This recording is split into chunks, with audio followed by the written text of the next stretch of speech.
Bueno, en esta ocasión vamos a hacer una reflexión sobre el país, como ya es costumbre. Empecemos por lo siguiente. En Colombia suceden tantas cosas y a una velocidad tan grande que muchas veces los acontecimientos no dejan ni siquiera analizarlos. A veces la velocidad es tal que ni siquiera se pueden medir por días, sino por horas. Estamos de pronto concentrados en un tema de interés nacional cuando a la media hora, a las 2 horas aparece otro. Pero bueno, en ese sentido hay que ser, digamos, contemplativos, ¿no? De todo ese mosaico de cosas que le suceden a este país. Pero hay un tema que nos convoca, porque de alguna u otra manera nos toca a todos los ciudadanos, y es el tema de la economía en tiempos de pandemia. Los nubarrones que se ven no son nada halagadores. Lo que se ve hacia el futuro, a partir de lo que sucede en el presente, pues son nubarrones bastante negros, del cual los grandes damnificados, los que van a pagar el pato, vamos a ser toda la clase trabajadora, la gran mayoría de colombianos. Empecemos por lo siguiente. En lo que va de la pandemia, entre los meses de mayo y junio, entre los meses de abril y mayo exactamente, el gobierno de Duque adquirió 3 créditos. Uno por $500 millones con el Banco Interamericano de Desarrollo. Otro por $1.300 millones con el Fondo Monetario, y con el Banco Mundial hizo otro crédito por $2.500 millones. Mal contados, eso son $4.300 millones que se endeudó el Estado colombiano en tiempos de pandemia. Pero al margen de eso, vienen una cantidad de informaciones por parte del gobierno, en el sentido de que se han invertido alrededor de 117 billones de pesos para la situación, para el manejo de la pandemia. Y se dan cifras, por ejemplo, de la salud, donde dicen que se le han destinado alrededor de 6 billones de pesos para la salud, y ya algunos estudiosos y varios organismos de control y de estudio vienen advirtiendo sobre la incoherencia de algunas de las cuentas. Por ejemplo, el Observatorio Económico de la Universidad Javeriana viene advirtiendo de cómo del anuncio que se hizo para la salud de los 6 billones de pesos, pues apenas se habían destinado el 0.92%.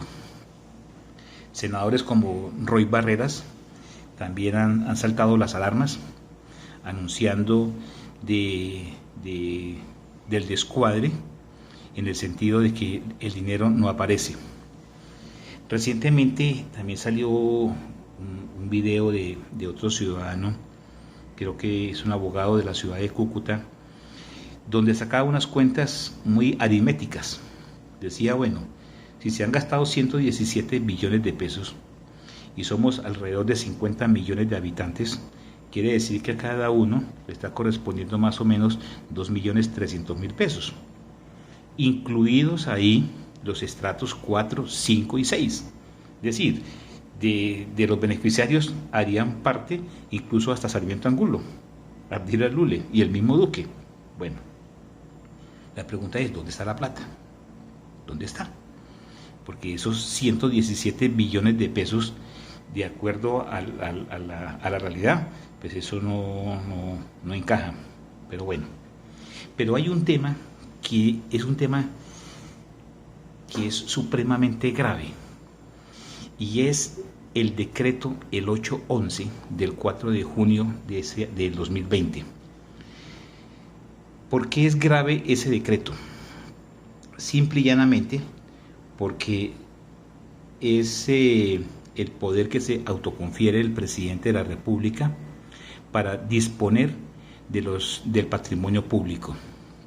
Eso es de una gravedad extrema, porque por un lado eso implica una ruptura total de la democracia, porque entonces quiere decir que un solo ciudadano se puede sentar en una silla y va a decir: es que a partir de este momento se va a vender, se va a disponer de estas y estos recursos que son patrimonio público. Se rompe la democracia, porque hay un poder que se llama el poder legislativo, que es el poder del Congreso, que es donde está la representación de la sociedad, y es la sociedad la que tiene que definir su futuro, tiene que definir el rumbo de sus recursos. Eso no puede quedar en manos de un solo sujeto. Eso es casi que una dictadura. Es un poco lo que pasa, digamos, en Venezuela. Es lo que hacen los regímenes totalitarios. Pero bien, en ese sentido se viene anunciando la venta de dos patrimonios como son Ecopetrol e ISA. Aquí hay que detenernos y mirar de manera contextual qué está pasando. Para comprender lo de hoy, lo de la venta de Ecopetrol, hay que hacer un poco de memoria en lo siguiente. Ecopetrol es una empresa que la han venido transformando.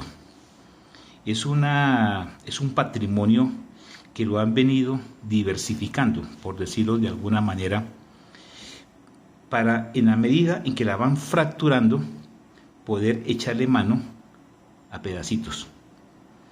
En ese sentido, en el año 2003, exactamente el día 26 de junio del 2003, aparece una ley en Colombia que se conoce como la ley 1760.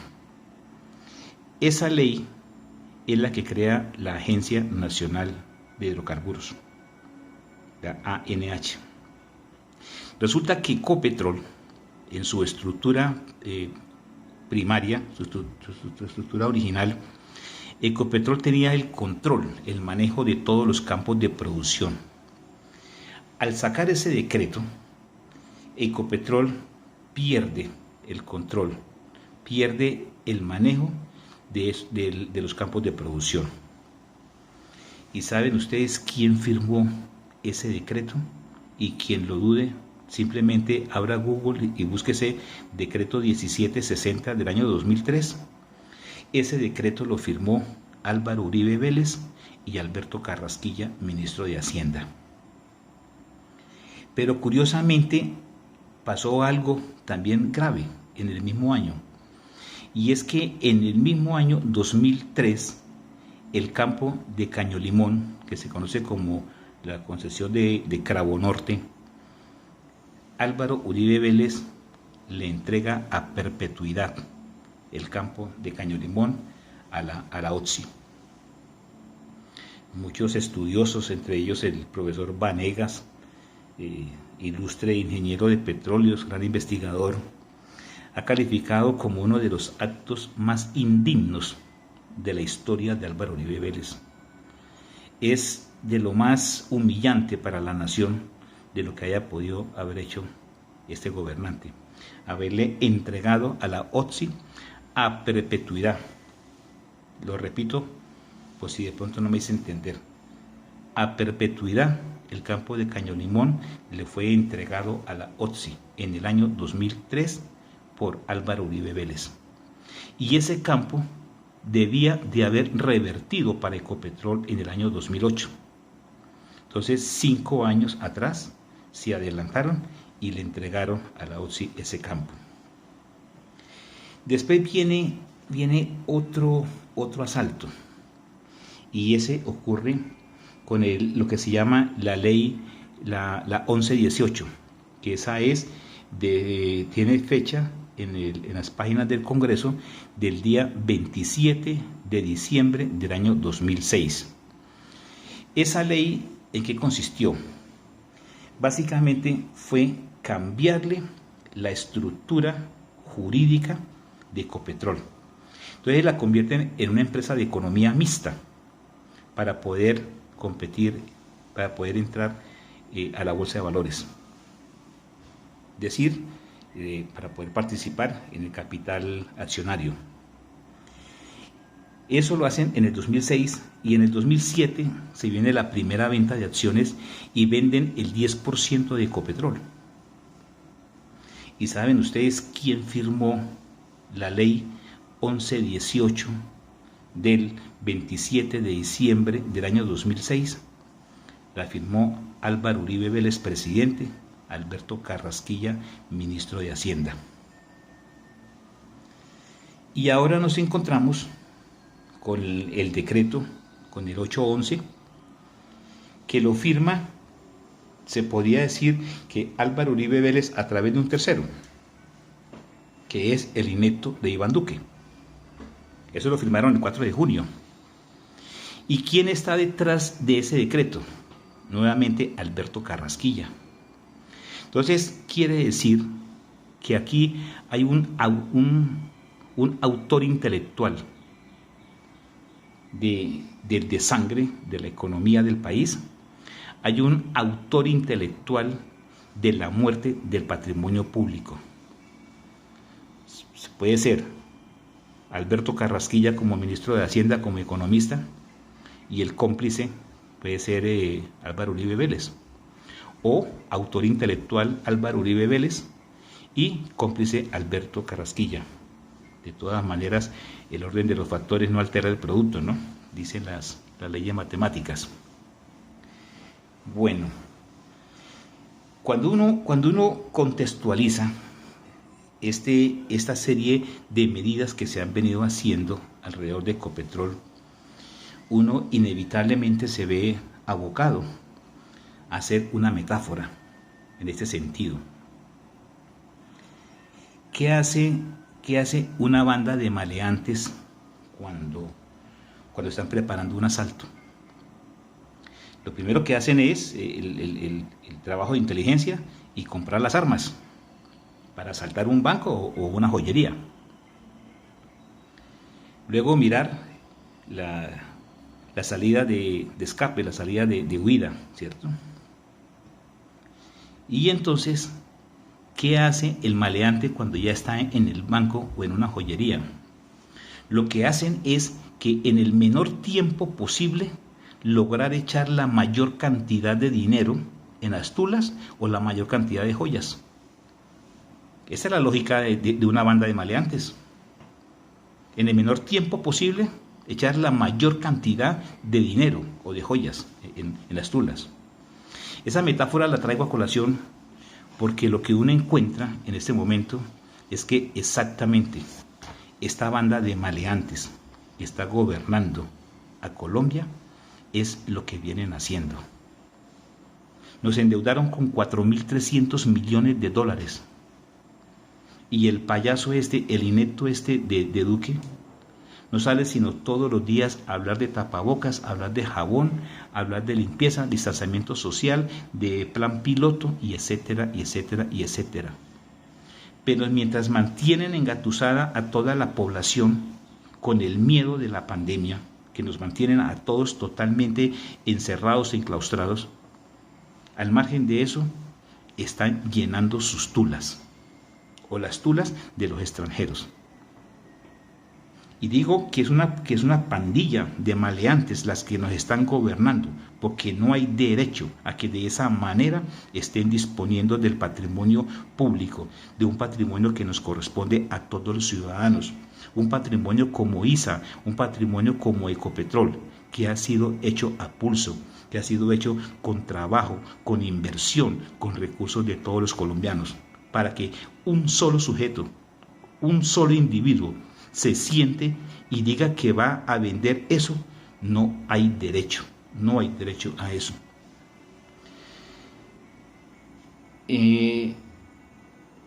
Pero además, uno analiza el conjunto de estos gobernantes y entonces uno dice, bueno, pero aquí tenemos una vicepresidente que pontifica sobre la moral y le miente al país sobre su propio pasado. Tenemos un fiscal megalómano que también le miente al país. Unas fuerzas militares que le mienten al país, que ocultan información, que no entregan la información que se les pide. Unas fuerzas militares comprometidas en los más horrendos crímenes. Razón tenía la María Fernanda Cabal en una frase célebre, y ahí sí estoy de acuerdo con ella. La vez que dijo, es que el ejército no son damas rosadas, son una fuerza letal que entra a matar. Y razón tiene María Fernanda Cabal. Sí, porque las fuerzas militares entran a matar sueños, entran a asesinar ilusiones, entran a matar vidas de inocentes, vidas de niñas indígenas. Esos son los que suelen llamar héroes de la patria. Un presidente que también le miente al país, un presidente comprometido profundamente con una compra de elecciones, y ahora nos va a decir que eso fue a sus espaldas, que él no sabía nada. Y el dueño del gobierno, que es el mismo dueño del partido de gobierno, que también le miente al país. En ese orden de ideas, uno dice, bueno, y es que la sociedad va a permitir que definitivamente nos saqueen lo poco que nos queda de riqueza. Vamos a permitir que de verdad se roben a Ecopetrol, una empresa que le está transfiriendo de 10, 11, 12 billones de pesos, ojo, hasta 12 billones de pesos le transfiere al gobierno nacional de sus operaciones, de sus ejercicios. ¿Vamos a dejar que se la roben? Es tan grave el asunto y es tan doloroso que uno ve, que uno no sabe qué es más peligroso, si lo que vienen haciendo estas pandillas de maleantes gobernantes o la indiferencia, digamos, de la sociedad colombiana. Uno no sabe qué es más dañino. Porque es que lo de Ecopetrol y lo de ISA nos involucra a todos. A todos, querámoslo o no, nos involucra. Por dos razones fundamentales. La primera, miremos que ya el gobierno, Alberto Carrasquilla, en su cinismo, en su descaro de delincuente, ya ha anunciado que hay que hacer otra reforma tributaria. Y ya salieron los coros a apoyarlo. Ya se manifestaron los gremios, sector industrial, sector de la construcción, sector de los seguros, sector financiero. Sí, hay que hacer una reforma tributaria. Oiga, y no nos estamos dando cuenta que es que cuando vendan a Ecopetrol esos 12 billones de pesos, lo van a sacar es quitándole más plata de su salario, más plata de su pensión vía impuestos. ¿Acaso no nos hemos dado cuenta que el hueco fiscal que hay en este momento es consecuencia de los 12 billones de pesos que en la reforma tributaria del 2019 el gobierno de Duque y Alberto Carrasquilla le dieron a los empresarios de este país y lo estamos pagando nosotros? Es que no nos damos cuenta que eso fue automático. Exenciones tributarias para los empresarios, para los multimillonarios del país, y vía impuestos compensar el faltante que le queda al Estado. Y ojo con esto, Cuando uno mira el régimen tributario de Colombia, la pregunta es obvia, es lógica. Bueno, ¿y de dónde berraco nos van a sacar más impuestos? ¿De dónde más? Pues claro, ¿qué les queda? Les queda ampliar la base del IVA. Entonces, los productos que no están grabados hoy de la canasta familiar, pues obviamente que los van a meter con un IVA para poder recuperar la plata que les haga falta cuando vendan Ecopetrol. Pero además de eso, vendido Ecopetrol, se van a ver afectados sectores claves para una sociedad, sectores importantísimos como la educación, la salud, la infraestructura. De ahí es donde vienen los recursos. Y que no nos pase como cuando Isagen. En Isagen nos metieron el cuento, nos metieron el dedo en la boca, y lo decía también Carrasquilla. No, es que eso es cambiar un activo por otro más productivo.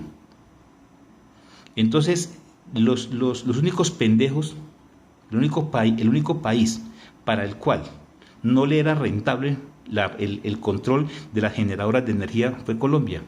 Entonces era vender a Isagen para invertir en otro activo que supuestamente, según estos zampones, era más rentable, y era hacer carreteras.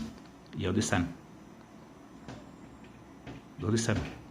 Casi 5 billones de pesos, cuando Isagen le estaba entregando anualmente 500.000 millones de pesos de utilidades al gobierno nacional. Ese otro faltante que está ahí, porque esos ingresos ya no son parte de la nación. Entonces, volviendo a lo de Ecopetrol, miremos las consecuencias tan lesivas, las consecuencias tan dolorosas para la sociedad colombiana como es vender ese patrimonio público. Pero además de esa razón, yo dije que habían 2 razones que nos convocaban a todos los ciudadanos. Y otra razón es la procedencia de la riqueza de Ecopetrol. La riqueza de Ecopetrol proviene del subsuelo. Y en Colombia hay una ley que dice que nadie es dueño de las riquezas del subsuelo. Por una razón muy sencilla. Porque por ley lo que hay en el subsuelo es considerado un patrimonio colectivo. Le pertenece a la nación. Es para beneficio de todos los ciudadanos. Ahí está el origen de la riqueza de Ecopetrol, más el trabajo de todos sus obreros, más la inversión de los impuestos que hemos pagado todos los ciudadanos. Por esa naturaleza es que se transfiere para toda la sociedad las rentabilidades de Ecopetrol. Esa es la segunda razón. La primera de orden fiscal, porque lo afecta a usted directamente. Usted puede ser un conductor, un pequeño comerciante, usted puede ser un tendero, y usted puede decir, yo no tengo nada que ver con Ecopetrol. Pues sí, señor, a todos nos afecta. Por eso